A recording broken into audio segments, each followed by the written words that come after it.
आज आपण मिलिंद बोकील यांची मुलाखत घेणार आहोत। मिलिंद बोकील मागील 4 दशकं मराठीमध्ये खूप सातत्याने आणि विशेष दर्जा असणारं अशा प्रकारचं लेखन करत आलेत। त्यांचं लेखन दोनही प्रकारचं आहे, एक ललित आणि दुसरं ललित वैचारिक, म्हणजे आपण त्याला फिक्शन आणि नॉन फिक्शन असं म्हणू शकतो। दोन्ही प्रकारामध्ये त्यांची साधारणतः 1-1 डझन इतकी पुस्तकं आलेली आहेत। सातत्याने त्याच्या नव्या आवृत्त्या येत आहेत। वेगवेगळ्या काळातील वेगवेगळ्या पिढ्यातील लोक ती पुस्तकं वाचतायत। त्यामुळे मिलिंद बोकील यांच्या आपण खरं तर 2 मुलाखती घेणार आहेत, एक त्यांच्या ललित साहित्याच्या संदर्भात आणि दुसरी त्यांच्या ललित वैचारिक साहित्याच्या संदर्भात। ललित साहित्याच्या संदर्भातील मुलाखत मराठीतील नामवंत समीक्षक रेखा इनामदार साने या घेणार आहेत आणि मी आज जी मुलाखत घेतोय ती त्यांची ललित वैचारिक साहित्याच्या संदर्भात। तर मिलिंद बोकील सर, माझा पहिलाच प्रश्न असा असेल की साधारणतः 1980च्या दरम्यान तुम्ही लिहायला लागलात आणि आता आपण 2024 मध्ये आहोत। जवळपास 40 ते 45 वर्ष, म्हणजे तुम्ही वयाच्या 18-20 मध्ये लिहायला लागलात। सुरुवातीच्या काळातलं तुमचं लेखन साहजिकच कथालेखनापासून असणार आणि अन्य काही लेख असतील। तरीही तुमची पहिलं पुस्तक 1994 पासूनचे लेख ललित वैचारिकचे जर आपण म्हटलो, उदक चालवावी युक्ती, हा पहिला लेख 1994चा आहे आणि आता आपण 2024 मध्ये आहेत, म्हणजे 30 वर्ष या काळात झालेलं तुमचं लेखन या 10 ते 12 पुस्तकांच्या मध्ये आलेलं आहे असं मला आता दिसतं। हे सगळं पुढचा सगळा प्रवास समजून घेण्यासाठी त्याचा पाया जो तुमच्या वयाच्या 20 ते 25च्या टप्प्यामध्ये आकाराला आला, घडला, पक्का झाला आणि मला असं दिसतं की तुम्ही इंजिनिअरिंगकडून समाजशास्त्राकडे वळणं आणि त्याच काळात जयप्रकाश प्रणीत नवनिर्माण आंदोलन आणि संघर्ष वाहिनी यांच्या संपर्कात येणं, तर समाजशास्त्राचा अभ्यासाकडे वळणं आणि संघर्ष वाहिनीमध्ये सहभागी होणं, काम करणं, ही प्रक्रिया काय होती, त्यातून आकाराला आलेले मिलिंद बोकील 25च्या दरम्यानचे ते कसे होते? तर ही थोडीशी मनोरंजक गोष्ट आहे, कारण मी एक सर्वसामान्य इतर सगळ्यांसारखाच मध्यमवयीन मुलगा होतो आणि मी इंजिनिअरिंगचा डिप्लोमा केला होता आणि मुंबईमध्ये नोकरी करत होतो। तर त्यावेळी आम्ही जयप्रकाश नारायण यांच्या चळवळीच्या संपर्कात आलो, म्हणजे अर्थात त्यावेळी आणीबाणी संपली होती आणि 77 साली जनता पक्षाचं सरकार आल्यानंतर एक वेगळं वातावरण सगळं आलं होतं।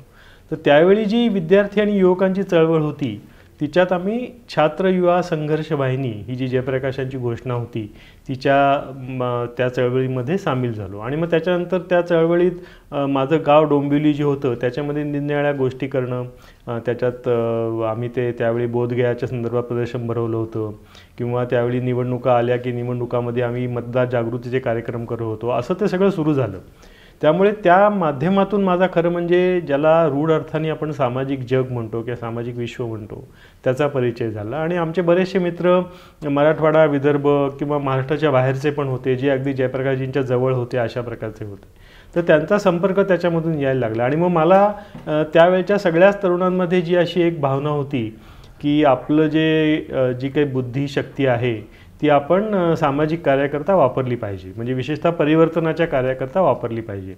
तर त्याचं एक धून डोक्यात सवार होऊन मी माझी ती इंजिनिअरिंगमधली नोकरी सोडली आणि मी त्यावेळी जशी एक पद्धत होती की काहीतरी अशा सघन क्षेत्रामध्ये जाऊन किंवा लोकांसोबत काम करायचं, तसं लक्षात घेऊन मी कोकणामध्ये जिथे युसुफ मेहर अली सेंटर नावाची संस्था काम करते त्या तारा नावाच्या गावी राहायला गेलो आणि मग तो सगळा जो पेण पनवेल तालुक्यांचा आदिवासी भाग होता तिथे राहून मग मी माझी ह्या सगळ्या जीवनाशी पहिल्यांदा परिचय झाला।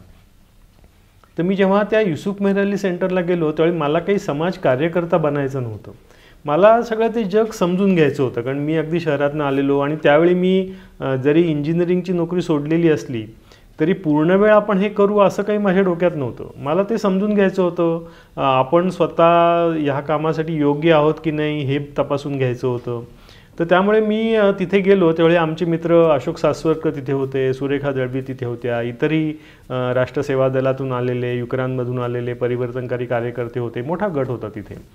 तर त्याच्यात मी त्यांना असं म्हटलं आणि जी पारेख अर्थातच आज आहेत तेही त्यावेळी होते आणि तर आमचे दुसरे ज्येष्ठ पत्रकार मित्र प्रकाश बाळ त्यांच्या खरं ओळखीने मी तिथे गेलो आणि मग मला ते सगळं आवडलं म्हणून मग मी जी पारेखांना भेटायला गेलो आणि मी त्यांना म्हटलं की मला तिथे राहायचं आहे बघायचं आहे पण मी काही तुमच्याकडे फॉर्मल काम करायचं नाही आहे मला कार्यकर्ता व्हायचं नाही आहे. ते म्हणते तू आमच्या समाज कार्यक्रमात सामील हो. मी म्हटलं की माझं असं काही नक्की ठरलेलं नाही आहे त्यामुळे तुम्ही मला फक्त तिथे राहायची आणि जेवायची सोय करा आणि त्याच्या बदल्यात मी तिथे तुमच्यासाठी काम करेन.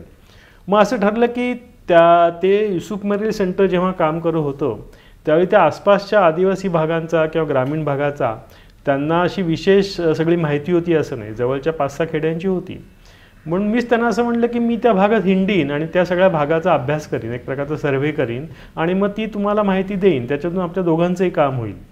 आणि असं म्हणून मग ते म्हणले हो चालेल राहा तू. हा त्यांचा एक फार मोठेपणा आहे की केवळ एक तरुण मुलगा आहे आणि तो म्हणतोय असं असं करायचं तर ये आणि राहा.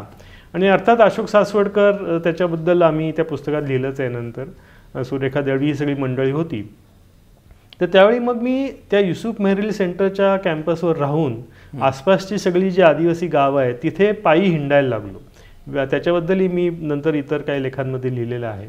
आणि त्यामुळे मला पहिल्यांदा ह्या ज्या विशेषतः कातकरी आणि ठाकर हे जे आदिवासी समूह आहेत त्यांच्या वाड्यांवरचा परिचय झाला आणि मला ते सगळं जग त्या काळात समजायला लागलं. तर त्याच्यात एक गोष्ट अशी होती की त्या भागामध्ये म्हणजे पनवेल, पेण, अलिबाग ह्या सगळ्यामध्ये आदिवासी समूह जसे होते तसंच एक त्या सगळ्या भागावर एक विकासाची प्रक्रियासुद्धा आदळत होती. म्हणजे तो भाग त्यावेळी हिंदुस्थान ऑर्गॅनिक केमिकल सुरू झाली होती आणि मग रिलायन्सचा प्रकल्प येऊ घातला होता आणि तो सगळा भाग पुढच्या भावी एका मोठ्या नागर औद्योगिक युगाकडे जाण्याची चिन्ह दिसत होती. तर एका बाजूने ते होत होतं आणि एका बाजूला आदिवासी ह्या होत्या. तर आम्ही त्या आदिवासी वस्त्यांवर मी जायचो, बसायचो, बोलायचो, समजून घ्यायचो. त्यावेळी असं काही सगळं निरुद्देश चाललेलं होतं पण त्याच्यातून माझं अभावितपणे एक प्रकारचं शिक्षण झालं आणि त्यामुळे मला त्या सगळ्याविषयी गोडी वाटायला लागली. त्या माझ्या 1.5-2 वर्षाच्या काळात मुख्य काय झालं तर अशा प्रकारच्या समाज जीवनाबद्दल मला गोडी वाटायला लागली आणि मग मी असं ठरवलं की हां हे आपण करूया, हे जमतंय आपल्याला. आणि म्हणून मग तिथून नंतर मी अधिक चांगल्या रीतीने आपल्याला असं काम करता यावं म्हणून अहमदनगर जिल्ह्याचा अकोले म्हणून जो तालुका आहे त्याच्या राजूर या गावी सत्यनिकेतन नावाची संस्था होती. ती रामभाऊ पाटणकर या ज्येष्ठ गांधीवादी सर्वोदयी कार्यकर्त्यांनी सुरू केली होती आणि त्यांनी ती 1950 साली ज्या सर्वोदय योजना सुरू झाल्या त्याचं एक केंद्र तिथे होतं. तर तिथे एक प्रकल्प असा त्यांनी घेतला होता की तिथे जे ठाकर लोक राहतात तर त्या ठाकर लोकांसाठी बांबूपासून बांबू कामाची त्यांची परंपरा होती. तर ती अधिक चांगल्या रीतीने करून त्यांना चांगलं जीवनमान मिळवून घेता येईल असा तो एक प्रकल्प होता. मग ते म्हणले की तुला काम करायचं असेल तर इथे येऊन काम कर, हे आदिवासी. आणि तो सगळा कळसुबाईचा पट्टा आहे, नंतर ते आपलं भंडारदरा धरण आहे त्याच्या मागचा पट्टा, असा सगळा तो ठाकर आणि महादेव कोळी वस्तीचा पट्टा होता. तर मग मी तो प्रकल्प घेतला. त्या प्रकल्पाला खरं तर काही परदेशी मदत किंवा असं काहीतरी येणार होतं पण ते काही आलंच नाही संबंध ह्याच्यात. पण मी त्या भागात राहिलो. त्यांनी पण असंच म्हटलं की येऊन राहा, आमचं हॉस्टेल आहे, तुझ्या जेवणाखाण्याची सोय होईल आणि तशा पद्धतीने मी ते सुरू केलं. मग तिथे मला जसं इथे मी कातकरी पाहिले होते तसंच तिथे मग मी ठाकर, महादेव कोळी हे आदिवासी समाज पाहायला लागलो आणि मग त्या पट्ट्यात हिंडून त्यांची माहिती घेणं, जमवणं असं करत करत माझी ह्या जो आपला महाराष्ट्रातला विशेषतः आदिवासी समाज आहे त्याची अशी ओळख झाली. तर ही झाली समाजाशी ओळख. पण त्या समाजाचा शास्त्रशुद्ध अभ्यास केला पाहिजे असं मला कधी लक्षात आलं तर मी ज्यावेळी ताऱ्याला होतो म्हणजे पेण पनवेल तालुक्यात त्यावेळी माझं आधीच शिक्षण थोडंफार इंजिनिअरिंग आणि सायन्समधलं झालेलं होतं. पण जर आपल्याला समाज समजून घ्यायचा असेल तर आपण समाजशास्त्र शिकूया म्हणून मग मी मुंबई विद्यापीठात बाहेरून त्याचं टर्म्स भरायला सुरुवात केली आणि मग मी बाहेरून BA त्याच्यात तिथे केलं. मग मी राजूरला होतो त्यावेळी त्यातलं MA त्यातलं पूर्ण केलं. असं करत मी रूढ अर्थाने औपचारिक शिक्षण जे आहे ते घेतलं. एक बाजू अशी होती की मी त्या समाजात राहत होतो, तर बघत होतो. मग दुसऱ्या बाजूला मी ती पुस्तकं वाचवतो, नोट्स वाचवतो आणि शिक्षण माझं पूर्ण करत होतो. तर तिथे राजूरला मी असं 1.5-2 वर्ष होतो आणि मग त्या काळात तो प्रकल्प काही आला नाही पण मग आम्ही इतर अनेक गोष्टी त्याच्यामधून केल्या. आणि म्हणजे एका बाजूनी तो समाज मी बघत राहिलो आणि दुसऱ्या बाजूनी त्याचं शिक्षण समाजशास्त्राचं म्हणून एका बाजूने घेत राहिलो. तर असं ती सांगड तेव्हापासून पूर्ण झाली आणि त्याची म्हणजे त्या समाजात राहून ह्यांच्याबरोबर आपल्याला काम करायला आवडतं आहे अशी एक गोडी पण तयार झाली आणि त्यांच्याकडे बघण्याची जी सैद्धांतिक बैठक असते ती सुद्धा समाजशास्त्रामुळे मिळाली. अशी ती सुरुवात झाली. तुम्ही आता तो जो कालखंड सांगताय हा साधारणतः तुमच्या 25च्या आतबाहेरचा कालखंड असणार आणि त्यानंतरची जवळपास 35 ते 40 वर्ष तुम्ही लेखन करताय आणि तुमची ही सगळी नॉन फिक्शन प्रकारातली पुस्तकं पाहिली तर आदिवासी आणि विकास हे त्याच्यामधल्या अनेक कथांचे अनेक लेखांचे भाग आहेत, पुस्तकांचे विषय आहेत. त्यामुळे त्याबद्दल आपल्या या मुलाखतीतून पुढे उलगडत जाईलच. परंतु याच काळात म्हणजे तुम्ही इंजिनिअरिंगकडून समाजशास्त्राकडे शिफ्ट होणं, आदिवासी समाज जीवनाने तुम्हाला खुणावणं, विकास ही जी काही संकल्पना आहे तिच्या अधिक खोलात जाऊन अभ्यास संशोधन करणं असं एका बाजूला घडत होतं. पण त्याच दरम्यान देशामध्ये राष्ट्रीय स्तरावर प्रत्येक राज्यामध्ये आणि महाराष्ट्रात तर खूपच मोठ्या प्रमाणात एकूण आणीबाणीचा कालखंड संपत होता किंवा चालू होता. दरम्यान जयप्रकाशांचं आंदोलन होतं, नवनिर्माण होतं. तर तुम्ही तिकडे ओढला गेला होता आणि साधारणतः 3-4 वर्षाचा तरी तो कालखंड होता. तर त्याचा तुमच्या या सगळ्या अभ्यास प्रक्रियेवर, कामावर, अभ्यास संशोधनावर काय स्वरूपाचा परिणाम झाला? तर हा पण फार महत्त्वाचा प्रश्न आहे. कारण तुम्ही एखाद्या आंदोलनात किंवा चळवळीत जेव्हा ओढले जाता किंवा सामील होता त्यावेळी त्या आंदोलनाचा प्रभाव वैचारिक कृतिशील असा तुमच्यावर पडतोच. त्यामुळे आम्ही जयप्रकाश यांच्या ह्याच्यात ओढला गेलो तर त्याचा एक फायदा असा झाला की स्वतः जयप्रकाश हेच मुळी विविध विचार परंपरा आणि स्वातंत्र्य चळवळ आणि विविध म्हणजे ज्याला आपण आयडिओलॉजी म्हणतो त्याच्या घुसळणीतून तयार झालेलं व्यक्तिमत्व होतं. म्हणजे त्यांच्या आयुष्यात ज्यांना सगळ्यांना माहिती आहे की आधी क्रांतिकारक, मग समाजवादी, मग गांधींच्या अंमलाखाली, नंतर विनोबांच्या ह्याच्याखाली असं जयप्रकाशांची एक स्वतंत्र व्यक्तिगत होती. आणि त्यांनी जी संपूर्ण क्रांतीची घोषणा दिली होती ती त्या अर्थाने अभिनव होती की नुसती केवळ उत्पादनाच्या साधनांमध्ये क्रांती होऊन उपयोग नाही किंवा नुसतं तुमच्या वैचारिक जाणीव जागृतीत क्रांती होऊन उपयोग नाही, तर समाजाच्या सर्व घटकांमध्ये, सर्व हिश्श्यांमध्ये संपूर्ण क्रांती झाली पाहिजे असं त्यांचं मत होतं.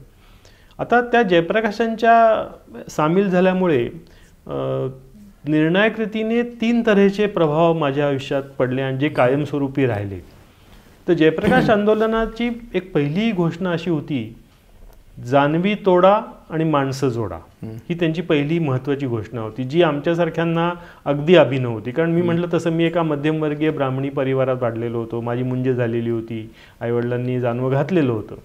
पण जयप्रकाश आंदोलनातली ही जी घोषणा आहे ही फार महत्त्वाची होती. कारण त्याचं गृहीतक असं होतं की जानवं ही गोष्ट माणसामध्ये दरी निर्माण करते. काही जानवी घातलेले आणि काही न घातलेले, आणि ही कृत्रिमरित्या आपण ती घालतो. त्यामुळे ती काही निसर्गाने घालून दिलेली गोष्ट नाही. असं नाही की बाबा जन्मता कोणी जानवं घेऊन येतं, असं होत नाही. तर तुम्ही ते घालता जानवं आणि मग तुम्हाला त्याच्याशी संबंधित सगळ्या गोष्टींनी एक तऱ्हेचा म्हणजे एक आपण उच्च वर्णाचे आहोत, उच्च आहोत अशी एक तुमच्या मनात संस्कारच केला जातो. तर आता आम्ही लहान होतो त्यावेळी तो झाला आमच्यावर संस्कार, पण ह्या चळवळीत सामील झालो तेव्हा मला ते लवकर लक्षात आलं की ती घोषणा फार समर्पक आहे आणि भारताच्या संदर्भात तर फारच महत्त्वाची आहे. त्यामुळे ते पहिली ती घोषणा आम्हाला अतिशय पटली. म्हणजे जानवं तर पूर्वीच काढून टाकलेलं होतं म्हणजे रूढ अर्थाने फिजिकली, पण मानसिकदृष्ट्या त्या ब्राह्मण्याचा त्याग केला पाहिजे ही जयप्रकाशांची एक महत्त्वाची शिकवण होती आणि ती फार मला आजच्या काळात सुद्धा फार महत्त्वाची वाटते. जानवी तोडा माणसं जोडा ही पहिली गोष्ट. जयप्रकाशांची दुसरी घोषणा महत्त्वाची होती ती म्हणजे नारी के सहभाग बिना हर बदलाव अधुरा है.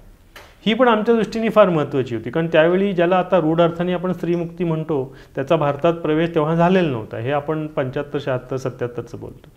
तर त्याच्यात तो त्यांचा गांधीयन परंपरेचा भाग होता. कारण गांधींनी आयुष्यभर स्त्रीशक्ती, स्त्रीला सामील करून घ्यायचं हे सगळं जे केलं त्याची परिणिती त्याच्यात झालेली होती. आणि म्हणून ते एक आम्हाला झगझगीतपणे लक्षात आलं की स्त्री समानता, स्त्रियांना बरोबरीने वागवायचं, स्त्रींच्याशिवाय कुठलीच गोष्ट पूर्णत्वाला न्यायची नाही.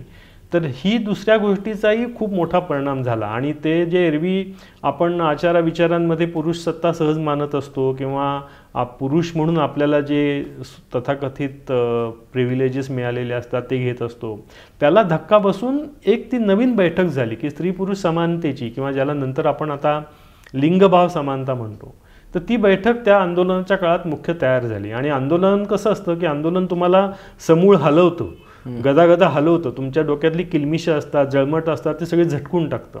तर त्यामुळे ती एक बैठक लिंगभाव समानतेची त्या काळात आमची झाली, जी आयुष्यभर मग नंतर उपयोगी पडली.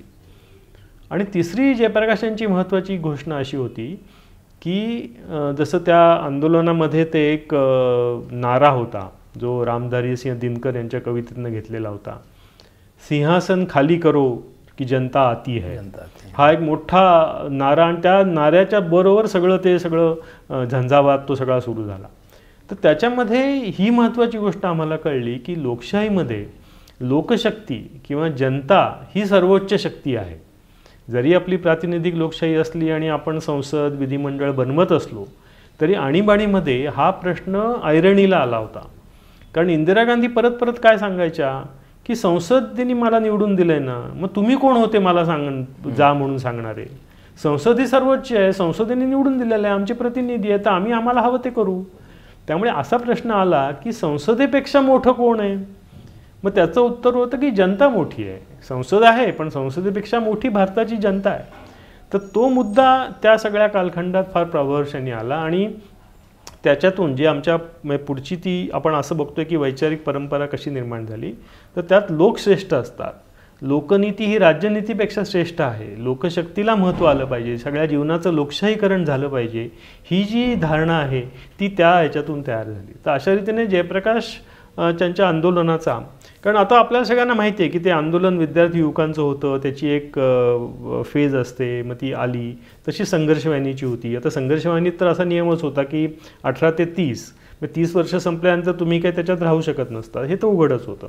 आणि मग नंतर आपल्याला माहिती की सगळं त्या विद्यार्थी चळवळी जशाच तशा राहिल्या नाही, त्याचं संक्रमण झालं, परिवर्तन झालं, त्याच्यातून निरनिळ्या तऱ्हेच्या संस्था संघटना वेगळ्या तऱ्हेने काम करायला लागल्या. तर त्या घटना होत गेल्या. परंतु वैचारिक बैठक ही जी तयार झाली, ह्यामुळे जे मी लेखन केलं म्हणजे त्यात तो परिणाम दोन्ही अर्थाने होतो, ललित लेखनात पण होतो आणि वैचारिक लेखनात पण होतो. तर ती बैठक तयार झाल्यामुळे मी जसं आधी म्हटलं की एका बाजूनी समाज समजून घेणं, समाज बघणं हे होत होतं. समाजशास्त्राचं औपचारिक शिक्षण घेण्याने समाजशास्त्राची बैठक काय असते हे कळत होतं. पण ह्या आंदोलनामुळे एक जगाकडे पाहण्याचा दृष्टिकोन, ज्याला आपण इंग्रजीत वर्ल्ड व्ह्यू म्हणतो, तो तयार झाला. आणि तो मला वाटतं जास्त निर्णायक आणि महत्त्वाचा असतो. कारण एरवी समाज तर सगळेच बघत असतात, जगत असतात. समाजशास्त्र किंवा अर्थशास्त्र याचं औपचारिक शिक्षणसुद्धा सगळे घेत असतात. परंतु तुम्ही कोणता विचार करायचा, कशी कृती करायची, तुमच्या धारणा काय, तुमची बैठक काय, यासाठी तुमचा वर्ल्ड व्ह्यू फार महत्त्वाचा असतो. आणि तो आम्हाला जयप्रकाशांनी मिळाल्यामुळे माझा पुढचं खरोखर जीवन अगदी सुकर झालं असं म्हणायला पाहिजे. तुम्ही आता झंझावात असाही शब्द वापरलात आणि वर्ल्ड व्ह्यू त्या काळात आकाराला आला असाही शब्द वापरलात. त्या झंझावाताच्या काळात तुमचे जे कोणी मित्र होते, सहकारी होते, त्यांनी नंतर अनेकांनी चळवळी आणि आंदोलनं याच्यामध्ये सक्रिय व्हायचं ठरवलं आणि पुढचं संपूर्ण आयुष्य त्यात घातलं. काही लोक मात्र त्यातून पूर्णतः बाजूला गेले आणि आपली नोकरी व्यवसाय असं करत राहिले. तुम्ही बरोबर मधला मार्ग स्वीकारला असं मला दिसतं. तुम्ही चळवळी आंदोलनामध्ये थेट सक्रिय राहिला नाहीत, मात्र जे काही अभ्यास करत राहिलात, संशोधन करत राहिलात, लेखन करत राहिलात, ते सगळं चळवळी आंदोलनं यांच्याशी निगडीत होतं. तर हा काय प्रकार होता की तुम्हाला तशा प्रकारच्या सक्रिय चळवळी आंदोलनामध्ये पूर्ण वेळ झोकून देऊन संपूर्ण आयुष्य घालवावं, अशा प्रकारे तुमचा स्वाभाविक कलच नव्हता की अभ्यास आणि संशोधनाची क्षेत्र तुम्हाला जास्त खुणावत होती, जास्त आनंद देत होती? हे नेमकं काय होतं? अगदी बरोबर आहे, तुम्ही म्हटलात तसंच आहे ते, की मला जसं मी ह्याच्यात होतो एखाद्याने त्या आपण नदीच्या कडेकडेनी का विना पण प्रवासात असतो, त्यामुळे पाण्यामध्ये काठावर राहून तुम्ही करत नाही, तुम्ही नदीत होता पण कडेकडेला असता. तर त्यात मला हे लक्षात आलं की माझा पिंड काही पूर्ण वेळ समाज कार्यकर्त्याचा नाही आहे. मला त्या क्षेत्रात राहायला आवडतं, ते समजून घ्यायला आवडतं, पण माझी प्रवृत्ती ही अभ्यास, संशोधन आणि किंबहुना मूळ लेखकाची प्रवृत्ती आहे. ते मला फार लवकर लक्षात आलं होतं की मुळात मी लेखक आहे, त्यामुळे मी त्याच्यापासून कधी विचलित झालो नाही. आणि म्हणून मग लेखन जर महत्त्वाचं असेल तर मग त्याच्याशी जोडून अभ्यास आणि संशोधन हीच त्याची अनुषंगिक क्षेत्र आहेत. त्यामुळे मग मी ते निर्णय तसे होत गेले की तसं पूर्ण वेळ करण्यापेक्षा आपण लेखन, संशोधन आणि संस्था संघटनांशी जोडून राहणं असं आहे. तर त्यात सुदैवाने एक चांगलं झालं की पुण्यामध्ये ज्या लोकांच्या संपर्कात मी आलो ती माणसं अशा तऱ्हेचं काम करणारी होती. म्हणजे सामाजिक संस्था संघटनांना मदत करणं, त्यांच्या कामात सहभागी होणं, त्यांच्या कामाचं मूल्यांकन किंवा ज्याला रूढ अर्थाने डॉक्युमेंटेशन म्हणतो, अशा तऱ्हेचं काम करणाऱ्या त्या संस्था होत्या. आणि त्याच्यात मी सामील झाल्यामुळे मला ते एक सहज क्षेत्र उपलब्ध झालं. म्हणजे पहिल्यांदा आम्ही डेव्हलपमेंट ग्रुप नावाची जी संस्था होती जी प्रामुख्याने रोजगार हमी योजनांवर काम करत होती, तिच्याशी मी संबंधित होतो, ज्याच्यामध्ये अनेक रिटायर्ड सरकारी अधिकारी, शास्त्रज्ञ वगैरे असे होते. आणि त्यांचा उद्देश हाच की आपलं जे काही आपण जमवलेलं आहे ते लोकांपर्यंत द्यावं. नंतर त्यातनंच मग मी डेव्हलपमेंट सपोर्ट टीम नावाच्या संस्थेशी जोडलो गेलो की जिचाही उद्देश महाराष्ट्रातल्या निरनिराळ्या संस्था संघटनांना मदत करण्याचा होता. तर तसं झाल्यामुळे काय झालं की माझी नाळ तर राहिली, म्हणजे परिवर्तनवादी संस्था संघटना किंवा सेवाभावी निर्मितीशील संस्था संघटना यांच्याशी नाळ तर राहिली, पण मी स्वतः त्याच्यात पूर्णपणे सामील व्हायच्या ऐवजी त्यांना मदत होईल अशा तऱ्हेचं काम कसं करता येईल हे आम्ही त्यातनं शिकत गेलो. याच्यात जर काही असे नावं घेऊन ज्यांचा प्रभाव पडला असं ओळखायचं असेल तर प्राध्यापक शरद कुलकर्णी म्हणजे SD कुलकर्णी ज्यांना आपण म्हणतो, त्यांचा एक फार मोठा प्रभाव असा पडला, कारण ते तशा तऱ्हेचं ते काम करत होते. आणि मी अगदी ताऱ्याला असताना त्यांची माझी भेट झाली आणि तेही कातकरी समाजावर काम करत होते. मग त्यांनी त्यांच्या त्या प्रभावाने आम्ही तसं त्याच्यात ओढले गेलो की आपण कशा रीतीने आपल्या बुद्धी कौशल्याची मदत ह्याला देता येईल ह्याचं दिग्दर्शन त्यांच्याकडून झालं. आणि मी त्यांच्यावरती लेख लिहिला आहे, त्याच्यात ते सगळं सविस्तर लिहिलेलं आहे की कशा रीतीने SD स्वतः ते करत असत आणि त्याचा उपयोग कसा समाजाला होत असे. तर त्यामुळे मी असं क्षेत्र निवडलं की ज्याच्यामुळे मी समाजाशी जोडून पण राहिलो आणि त्याचवेळी त्या समाजाचा तटस्थपणे अभ्यास करणं, त्याच्यावर भाष्य करणं हे पण काम करत राहिलो. आणि हे एका परीने लेखक म्हणून जी भूमिका असते तिच्याशी सुसंगत असते. कारण तुम्ही ललित लेखक म्हणजे कथा कादंबरीचे लेखक जरी असलात तरी त्याच्यामध्ये तुम्हाला एक तटस्थता किंवा अलिप्तता ही राहावीच लागते किंवा ती तुम्हाला अंगभूतच असते. तुम्ही अगदी कितीही भावनाशील वर्णन जरी केलं तरी तुम्ही तसे होत नसता, तुम्ही ते वर्णन करता, पण वर्णन करता या अर्थाने तुम्ही तटस्थ असता. तर ती लेखकाची तटस्थता पण मला याच्यात एका दृष्टीने फार उपयोगी पडली. आणि तुम्ही अभ्यासक असता तेव्हाही तुम्हाला एक तटस्थता ठेवावी लागते. त्याच्यामुळे मग ते निर्णयक्रम असे झाले की हां आपण त्याच्यात आहोत, पण आपण अभ्यास करतोय, त्याच्या संदर्भात काही सामग्री तयार करतोय, त्याच्या संदर्भात काही लिहितोय, त्या लिखाणाचा उपयोग होतोय.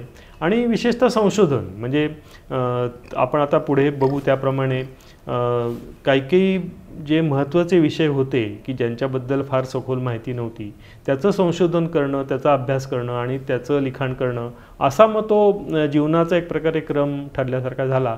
आणि ज्याला आपल्याकडे भाषेत म्हणतात की शेवटी आपण आपला जो स्वधर्म असतो किंवा आपला जो पिंड असतो त्याच्यात तुम्ही राहिलात तर जीवन तुमचं आनंददायी आणि सुखद होतं. तर तसं ते सुदैवाने झालं आणि म्हणून या बाकीच्या गोष्टी करता आल्या.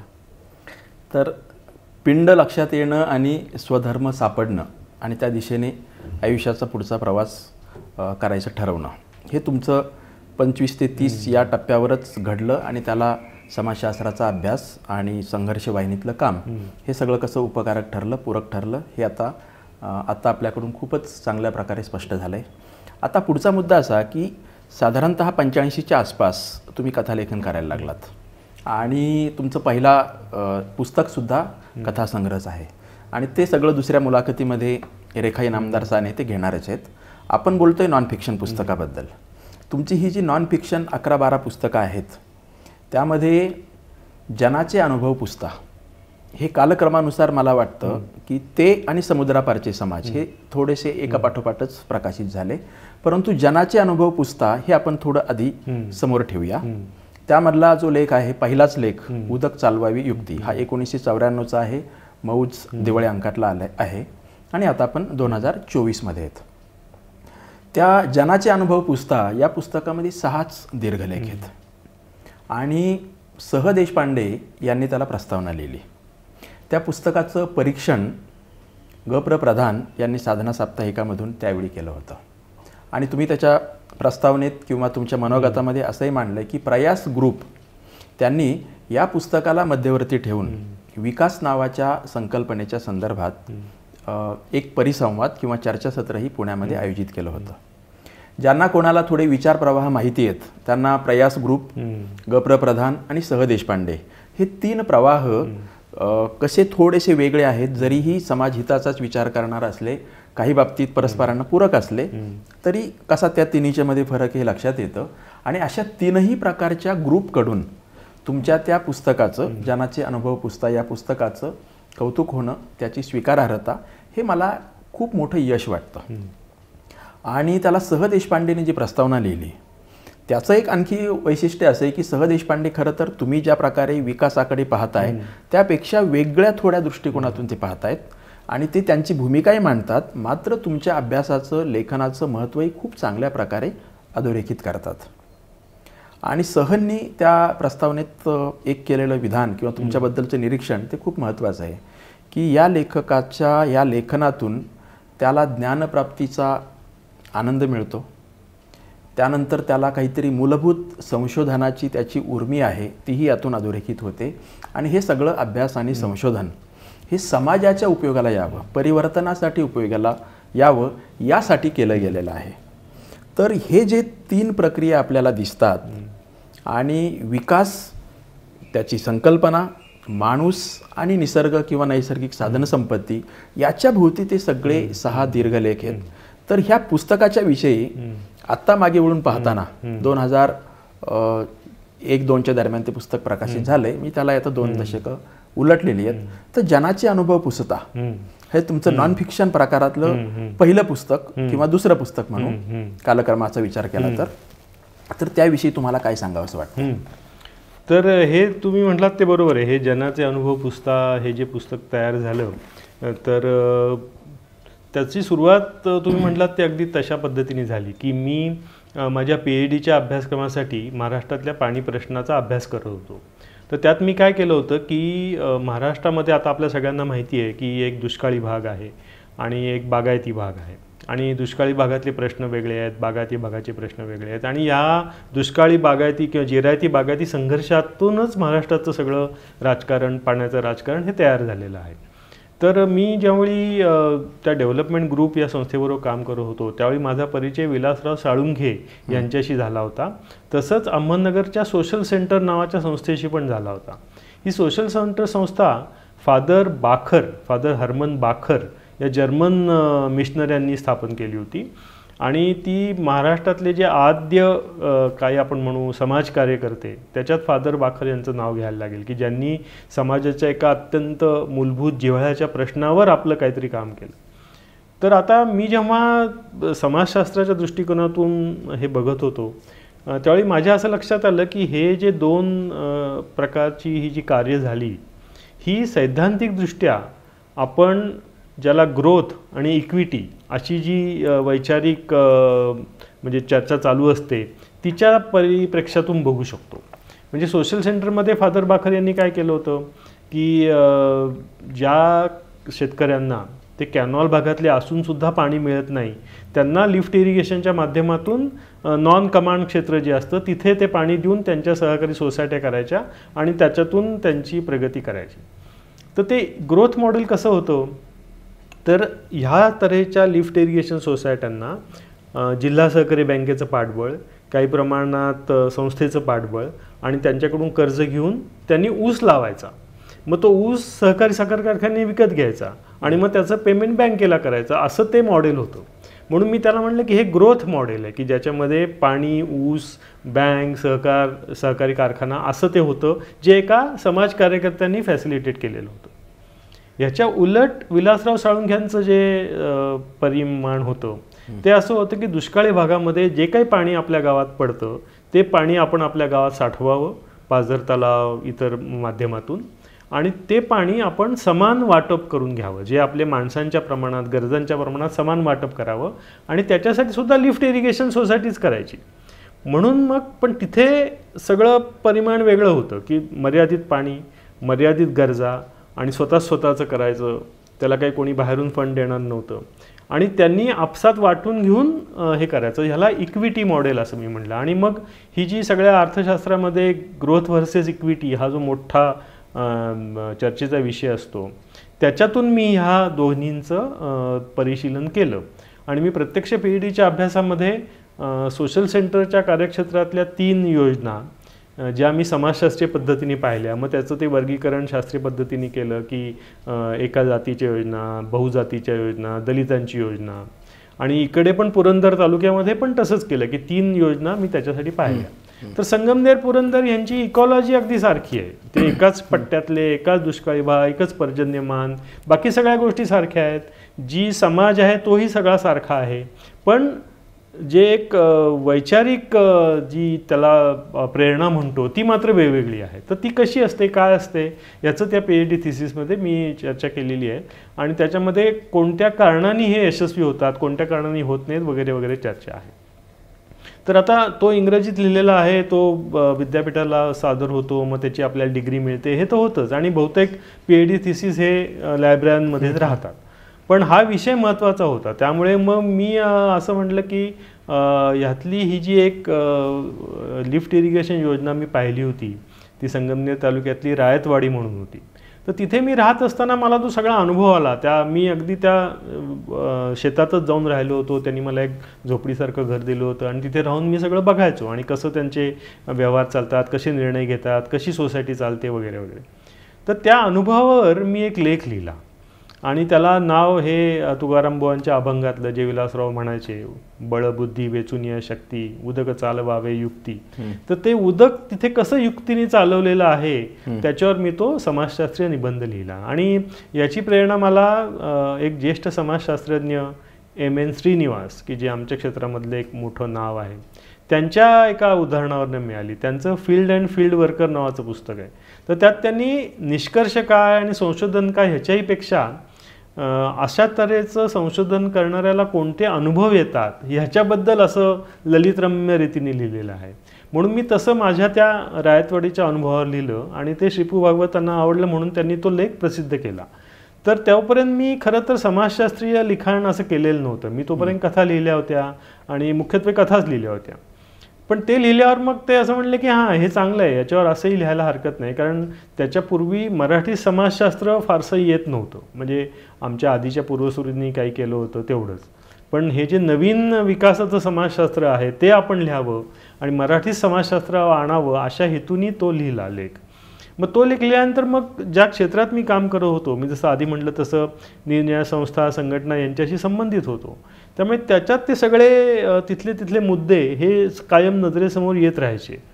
मग उदाहरणार्थ धरमतर खाडी ही आपली कोकणातली आहे, जिथे एक मोठा संघर्ष असा होता की तिथे स्थानिक मासेमारी मच्छीमार होते, तिथे भोई होते आणि त्यांच्यावर एक मोठा लोखंड पोलाद कारखाना येऊन त्या खाडीतलं वातावरण सगळं डिस्टर्ब झालेलं होतं. तर तेथे संस्था संघटना काम करणारे होते, आंदोलन चालू होतं. तर त्याच्यावर मग मी एक लेख लिहिला की त्याचं नाव भरती आणि ओहोटी, की एकाच विकास प्रक्रियेमुळे काही लोकांना भरती येते आणि काहींचं मात्र ओहोटी लागते, असं तो त्या संघर्षावर लिहिला.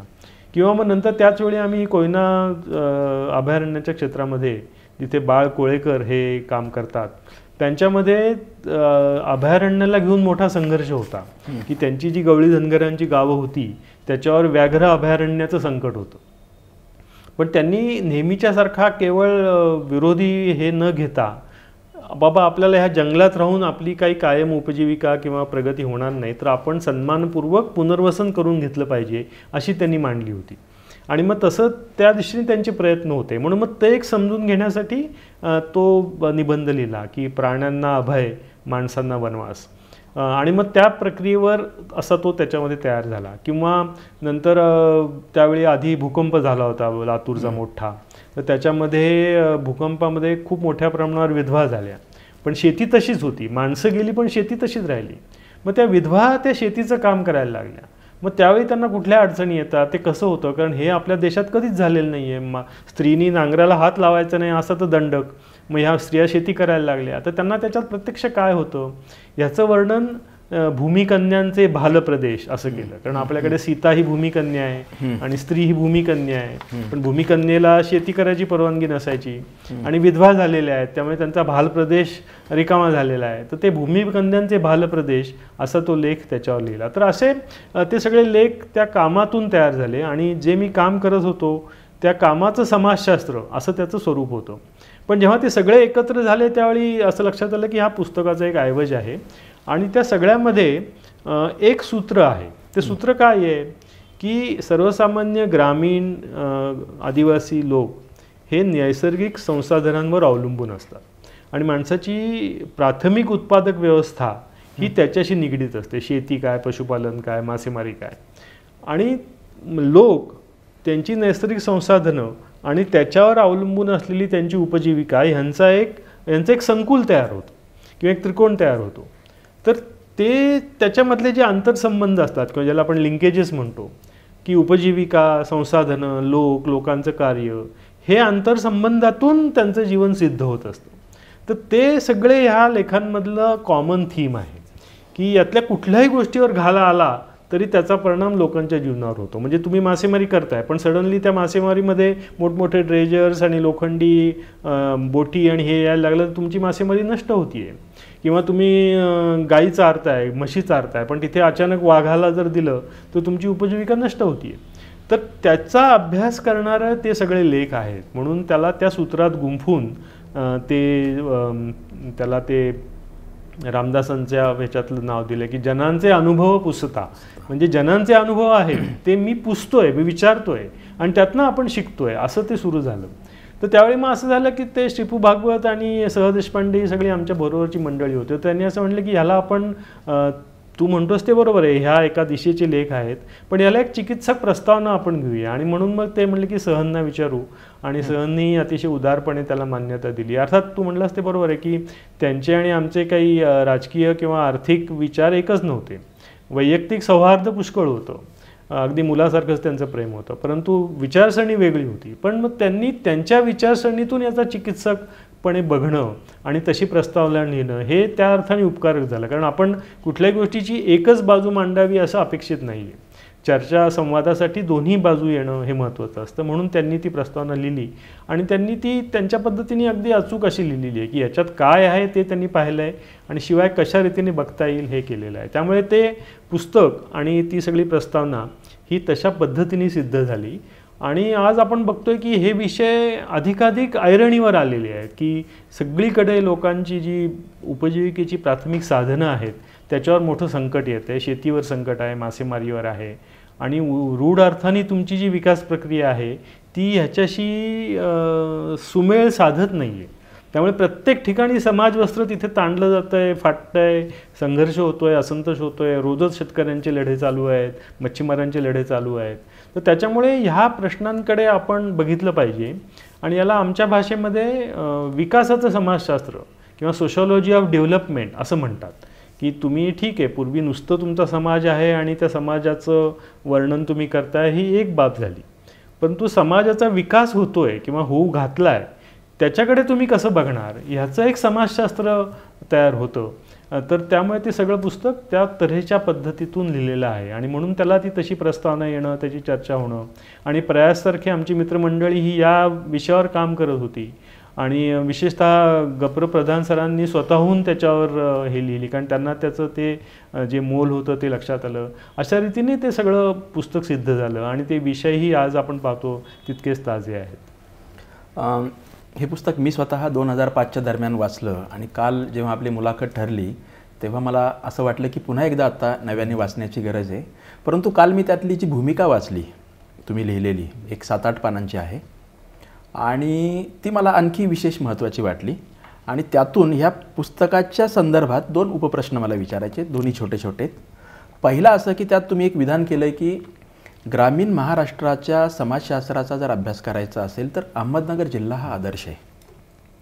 अहमदनगर जिल्हा महाराष्ट्रातला आकारमानाने सर्वात मोठा आहे, महाराष्ट्राच्या मध्यवर्ती हे सगळ्यांनाच माहीत असतं, परंतु समाजशास्त्राचा अभ्यास करण्यासाठी तो आदर्श आहे असं तुम्ही म्हणताय. तर ह्या प्रश्नाचं उत्तर कदाचित अनेक अभ्यासकांना आजही उपयुक्त ठरू शकेल, ते काय होतं? तर एक तर अगदी उघड आहे की अहमदनगर हा महाराष्ट्राच्या मध्यवर्ती जिल्हा आहे, हा आणि असा जिल्हा आहे की ज्याच्या सीमा 7-8 इतर जिल्ह्यांना भिडतात आणि ज्या जिल्ह्यांना त्याच्या सीमा भिडतात तो प्रत्येक जिल्हा वेगळा आहे.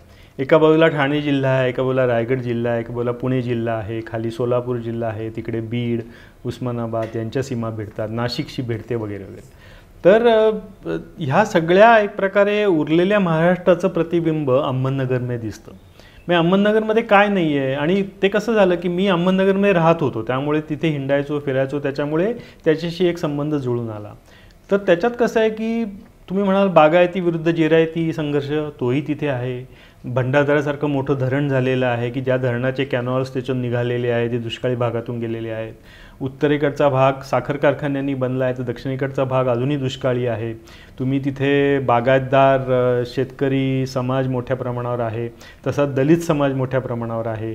त्याच्याचप्रमाणे भटके विमुक्तही त्याच्यामध्ये फार मोठ्या प्रमाणावर आहेत. त्यात पारधी आहेत, कैकाडी आहेत, वैदू आहेत, पाथरवट आहेत, ते तिथे तुम्हाला आहेत.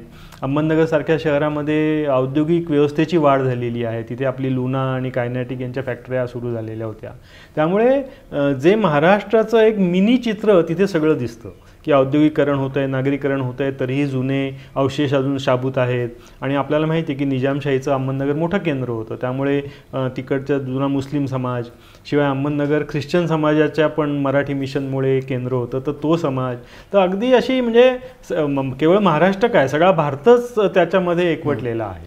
त्यामुळे ज्याला कोणाला अभ्यास करायचा आहे त्याला तो एक फार चांगला असा एक प्रकारचं छोटं आपण नाट्यावकाश म्हणतो तसा तिथे तुम्हाला उपलब्ध होतो, आणि त्यामुळे तो समजून घेण्याच्या दृष्टीने महत्त्वाचा आहे असं ते विधान त्यात केलेलं होतं.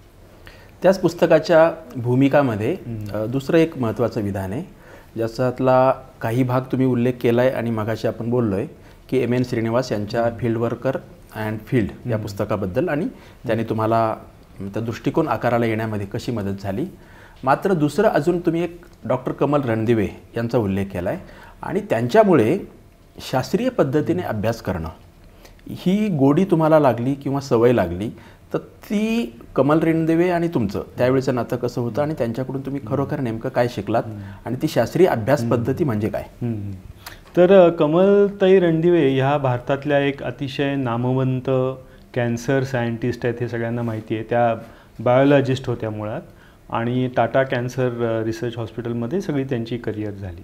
तर त्यांना अर्थात पद्मभूषण हे पदवीनंतर मिळाली, पण भारतातल्या ज्या अग्रगण्य शास्त्रज्ञ म्हणल्या जाईल अशा त्या होत्या.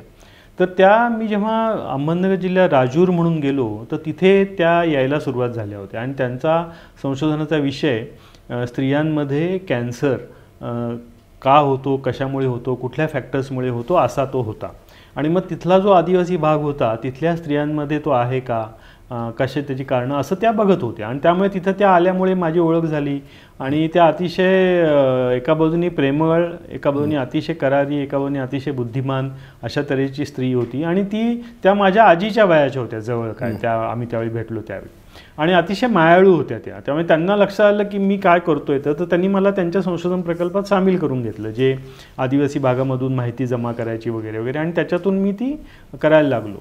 पण त्याचा मुख्य फायदा असा झाला की एका नामवंत शास्त्रज्ञाकडून मला शास्त्र काय असतं, वैज्ञानिक दृष्टिकोन म्हणजे काय, ह्याचा एका म्हणजे आम्ही समाजशास्त्र शिकत होतो, पण समाजशास्त्राची बैठक ही थोडी ह्युमॅनिटीजकडे जाणारी असते. ह्याच्या उलट बायोलॉजी, फिजिक्स, केमिस्ट्री यांची प्युअर सायंटिफिक अशी बैठक असते की खरोखर रिगरस सायन्स असं त्याच्यामध्ये असतं. त्यामुळे तो वैज्ञानिक दृष्टिकोन कसा असतो ह्याचं एक प्रकारे ज्ञान, याचं शिक्षण मला कमल रणदिवे यांच्याकडून झालं. आणि मी त्यांच्यावर जो लेख लिहिला आहे तो या चितगगनाचे भुवन दिवे म्हणून जे पुस्तक आहे त्याच्यामध्ये तो आलेला आहे नंतर. तर त्याच्यात मी म्हटलं तसं की एरवी तुम्ही विज्ञान शिकता, पण आम्हाला विज्ञान हे एका व्यक्तीमध्येच परिवर्तित झालेलं किंवा पूर्णता झालेलं असं दिसलं. म्हणजे सायन्स वॉज पर्सोनिफाईड, आणि ती व्यक्तीसुद्धा कशी होती तर आजीसारखी प्रेमळ होती. त्याच्यामुळे मग ते विज्ञान वेगळ्या प्रकारे आम्हाला आलं. आणि मला त्याच्यात एक फार निर्णायक असा झाला की पुढच्या सगळ्या कालखंडासाठी जी एक वैज्ञानिक बैठक लागते किंवा वैज्ञानिक दृष्टिकोन लागतो किंवा विज्ञान हीच मुख्य गोष्ट आहे, ही गोष्ट समजून यायला त्यामुळे फार मदत झाली. आणि त्यांनी जे नंतर तिथे संशोधन केलं त्याचा परामर्श त्यांच्या वेगळ्या ह्याच्यात नंतर घेतला गेला आणि त्यानंतर त्याचा संशोधन कसं करावं ह्याची पण एक शिस्त त्याच्यामध्ये लागली. आणि मुख्य त्यांच्यामुळे मला असं झालं की मी त्यावेळी MA केलेलं होतं आणि पुढे काही करायचं असं नक्की माहीत नव्हतं. पण कमलताई म्हणल्या की नुसतं MA करून चालणार नाही, तुला आता ह्याच्यात PhD केली पाहिजे तर तुला काहीतरी पुढे वाटचाल करता येईल. तर त्यांनी मला सांगितलं की तू PhD कर आणि त्यांनी वैयक्तिक प्रयत्नही त्या दृष्टीने केले आणि म्हणून मग मी पुणे विद्यापीठाच्या समाजशास्त्र विभागामध्ये त्यांच्यामुळे प्रवेश घेतला. तर त्यामुळे तसा एक काहीतरी निर्णायक प्रभाव पण तुमच्यावर यावा लागतो की ज्याच्यामुळे तुमची दृष्टी स्वच्छ होते. तर तो त्यांच्यामुळे खरोखर झाला. जनाचे अनुभवमध्ये 6 लेख आहेत आणि ते 1994 नंतरच्या 7-8 वर्षातले आहेत आणि ते पुस्तक 2005-06 आलं. हे पुस्तक आलं त्याच्या थोडंसंच आधी तुमचं समुद्रापारचे समाज हे पुस्तक आलं आणि त्यामध्ये 8 दीर्घ लेख आहेत आणि तेही बरोबर 1993 पासून तर 2000 पर्यंतचे आहेत. 2002-03ला ते पुस्तक आलं. त्या पुस्तकामधले 8 लेख म्हणजे वेगवेगळ्या 8 देशात तुम्ही अर्थातच स्वयंसेवी संस्थांच्या अभ्यासाच्या कामाच्या निमित्ताने गेलेला होता आणि त्यावर आधारित ते लेख आहेत. त्याला रूढ अर्थाने प्रवास वर्णन म्हणता येणार नाही खरं तर. जरी तुम्ही किंवा अन्य लोकांनी त्याला शब्द वापरला असेल तर प्रवास वर्णनामध्ये जो एक हलकेपणा अपेक्षित असतो, एक केवळ अनुभव असा अपेक्षित असतो, तर ते त्याच्यापेक्षा अधिक सखोल आहे, अधिक गहन गंभीर आहे, वैचारिक आहे आणि तरीही ते कमालीचं वाचनीय आहे. तरी समुद्रापारचे समाज 8 देशाचे अनुभव, प्रत्यक्ष काम, त्यावरचे हे लेख, हे पुस्तक प्रकाशित झालं ते त्यावेळी पुणे आकाशवाणीवरूनही क्रमशः त्याचं वाचन झालेलं होतं. त्याला वसंत पळशीकरांची प्रस्तावना आहे आणि मात्र तुम्ही त्याच्या दुसऱ्या आवृत्तीच्या निमित्ताने असं जे छोटं प्रास्ताविक लिहिलं आहे लेखकाचं, त्यात तुम्ही असं म्हणालात की पण पहिली आवृत्ती लोकांच्यापर्यंत नीट पुरेशी पोहोचलेली नाही आहे, ही दुसरी आवृत्ती तरी पोहोचेल अशी मला आशा आहे. तर मला आश्चर्य असं वाटतं की मराठीतल्या एका लेखकाला अशा प्रकारचे अनुभव त्या काळात घ्यायला मिळणं, लिहायला मिळणं आणि ते इतके उत्तम लेख त्यावेळी दिवाळी अंकामधून प्रकाशित होणं आणि त्याचं पुस्तक येणं, पुस्तकाला प्रतिसाद कदाचित वाचक त्याच्याशी समरस होण्यामध्ये असेल, पोहोचण्यात असेल, अनेक कारणं असतील. आवृत्ती कोणी काढली, त्या प्रकाशकांचं नेटवर्क कसं आहे, हे सगळं आहे.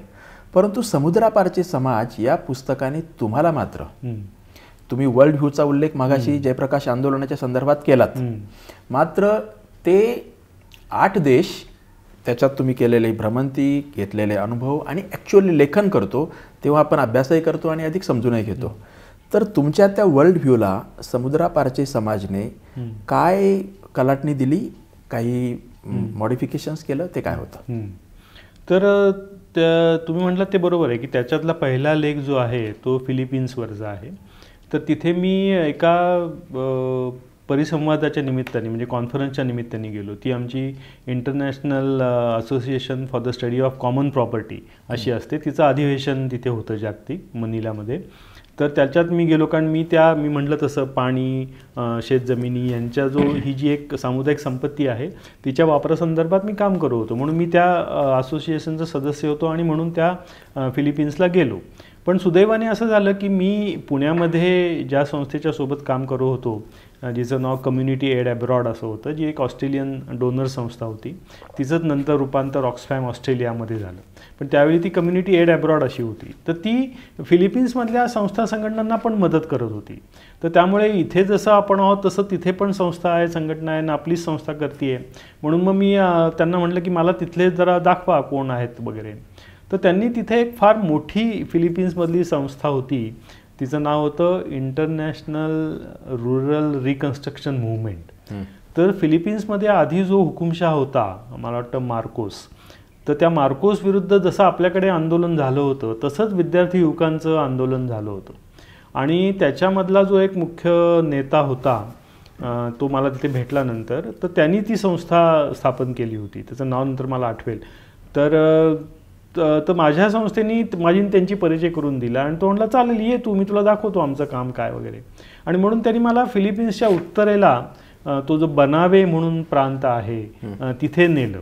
आणि तिथे ती सगळी जुनी आदिवासी मंडळी भात खाचरांवरची शेती, म्हणजे जसं आपल्याकडे मेघालय आसाममध्ये करतात की अगदी डोंगर तीव्र उतारावर भाताची खाचरं करत ती शेती केली जाते. तर ती बनावे राईस फील्ड्स हे जगातलं अत्यंत नामवंत असं मानलं जातं की शेकडो वर्षांच्या परिश्रमाने त्यांनी ती खाचरं बनवलेली असतात. तर ती मी तिथे बघायला गेलो आणि त्यांनी मला दाखवलं की कसं ते असतं वगैरे वगैरे. तर तिथे ते इफुगाओ नावाचे आदिवासी किंवा स्थानिक लोक त्यावेळेचे मूळ निवासी असे होते.